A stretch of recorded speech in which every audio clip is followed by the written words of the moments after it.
Здравствуйте! В эфире Канашской студии телевидения «Вести недели», в студии Олеся Григорьева. В Канаше новый прокурор. Им назначен Александр Владимирович Шабалкин. 7 лет он руководил прокуратурой Алатырского района. С нами поделился основными задачами, поставленными на новом месте. Александр Владимирович, первый вопрос. Откуда вы родом? Родом я с села Напольного, Порецкого района. Родился в 1975 году. Отец у меня, в настоящее время родители у меня пенсионеры. Отец у меня всю жизнь был водителем, мать швеей. То есть я из простой семьи. Когда закончили школу, куда решили идти учиться, продолжать учебу? В какое учебное заведение?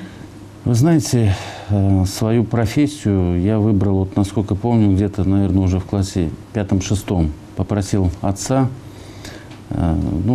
Засматривался детективами и, по-моему, не помню где, увидел журнал советской милиции, прочитал его. И вот я попросил отца, он мне 6 класса его выписывал. И вот уже с этого времени я уже решил, что стану юристом. Поступил я после окончания школы на юрфак Казанского государственного университета. В 1997 году его окончил, а уже на 5-м курсе, в 1996 году, еще обучаясь, я поступил на службу прокуратуры Ленинского района города Чебоксары на должность помощника прокурора.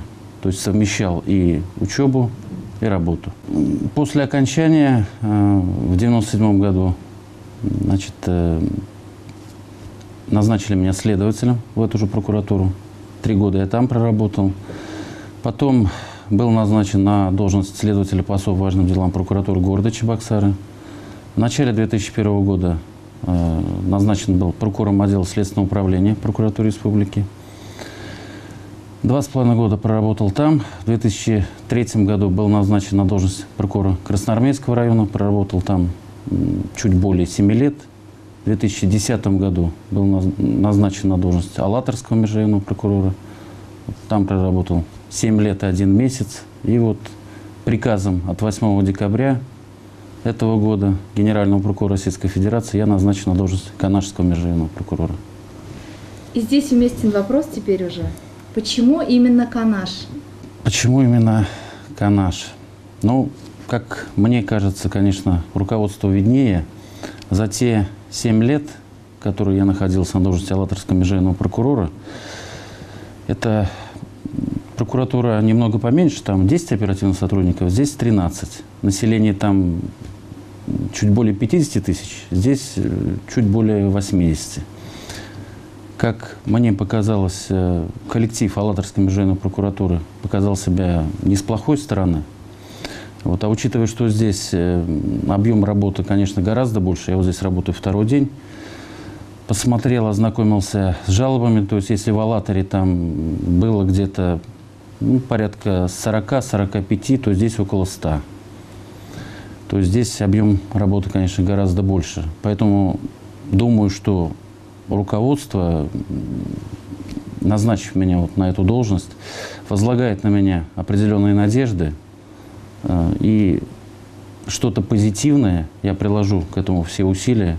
Конечно, я постараюсь вместе с коллективом Канашской прокуратуры в жизнь города и района привнести. Будут ли какие-то кадровые перестановки, изменения в кадрах?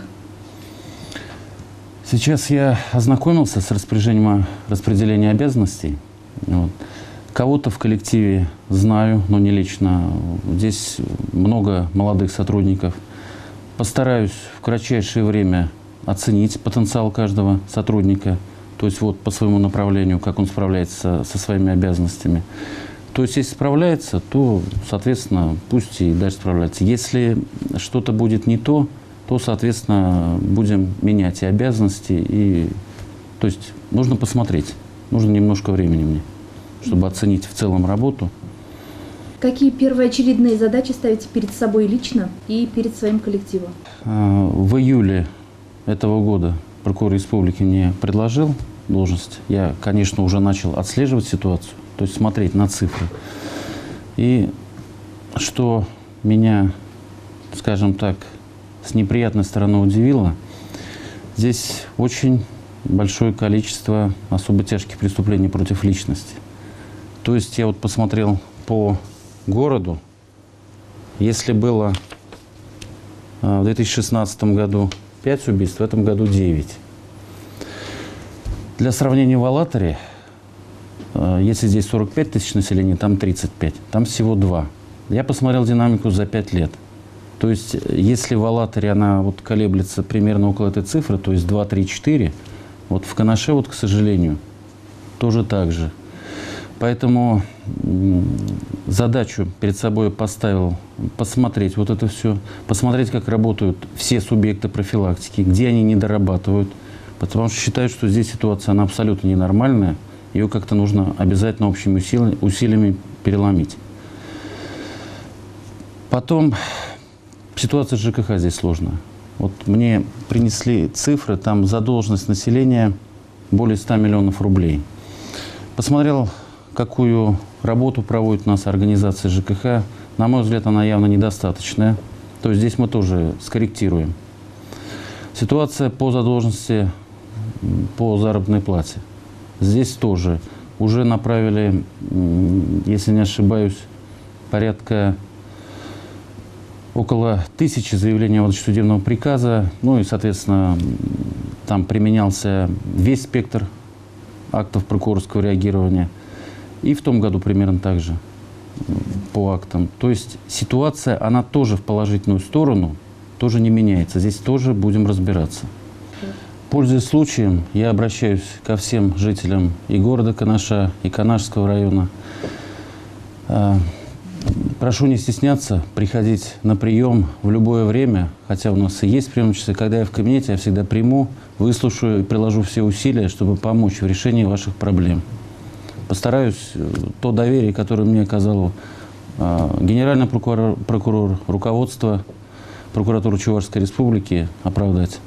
По программе формирования комфортной городской среды открылся новый двор. Наш корреспондент Ирина Константинова встретилась с жителями двора по улице Дружбы 6. Об этом следующий сюжет.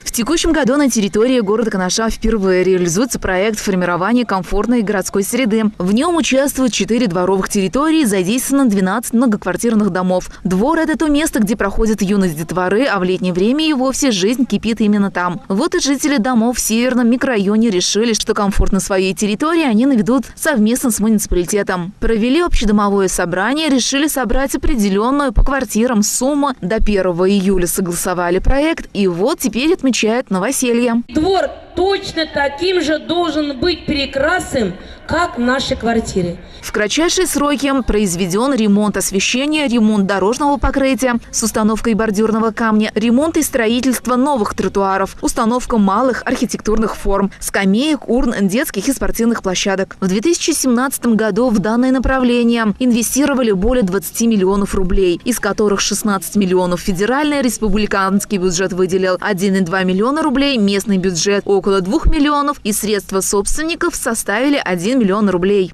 Данный проект – это начало большого, огромного проекта, который не останавливается на сегодняшнем дне, не останавливается ни в 18-м. Развитие будет 30-й, 40-й год, то есть огромное количество времени. Вы, ваш двор, являетесь пионерами этого проекта. То есть многие жители просто испугались участвовать в данном проекте. Да? Вы не испугались. Вы молодцы. Следующий год, 18-й год, тоже будет эта программа и будут участвовать также жители. Обновленные дворовые территории позволят детворе города весело проводить время, кататься на горках, качелях и каруселях, а также развивать спортивные навыки на баскетбольных площадках. Открытие обновленного двора по улице Железнодорожная стало настоящим праздником для жильцов. Всех активистов наградили благодарственными письмами, а на будущее лето запланировали еще ряд преобразований. Ирина Константинова, Елена Бладцева, Павел Павлов. Вести недели. Новая детская площадка, бордюры и парковка. В продолжение темы открытие еще одного двора по кооперативной 246, рассказывает Марина Баринова.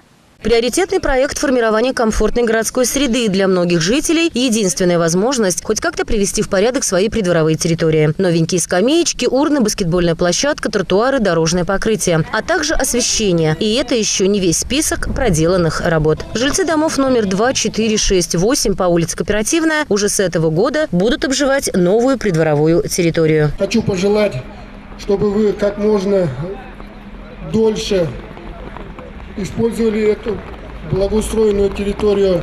Берегите свой двор, заботьтесь о нем и не позволяйте его разрушать. Поздравил всех жителей и директор подрядной организации, давший дворам новую жизнь. С своего лица хочу сказать, что именно вот ваши дворы были очень сложные. Было очень много подводных камней, которые не были предусмотрены проектом.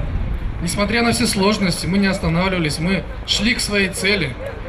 Считаю, что цель наша достигнута вашими усилиями, нашими усилиями. Есть недочеты, мы от них не отказываемся. Я, как директор фирмы, обещаю вам, по весне мы вернемся. Все недочеты мы исправим. По правилам реализации проекта софинансирование собственников и заинтересованных лиц составляет 5% от стоимости проекта. Таким образом, стоимость ремонта составила более 8 миллионов рублей. В ходе мероприятия ансамбль «Россияночка» дарила всем свои музыкальные номера.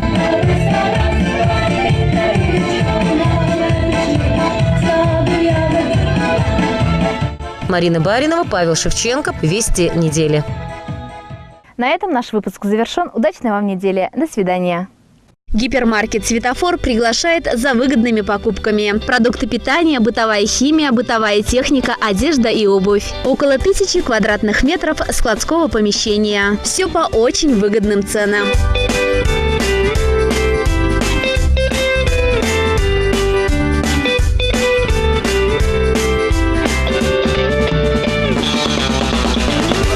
В оптовом гипермаркете «Светофор» есть все.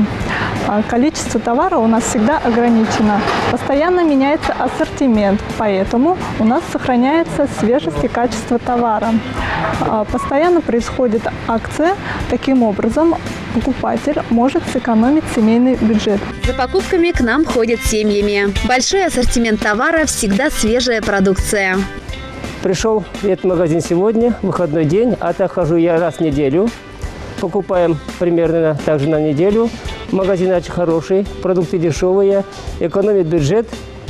Так что спасибо и продавцы вежливые. Мы радуем постоянными акциями, дарим подарки и скидки. Город Канаш, улица Котовского, дом 4. Телефон 2 30 50.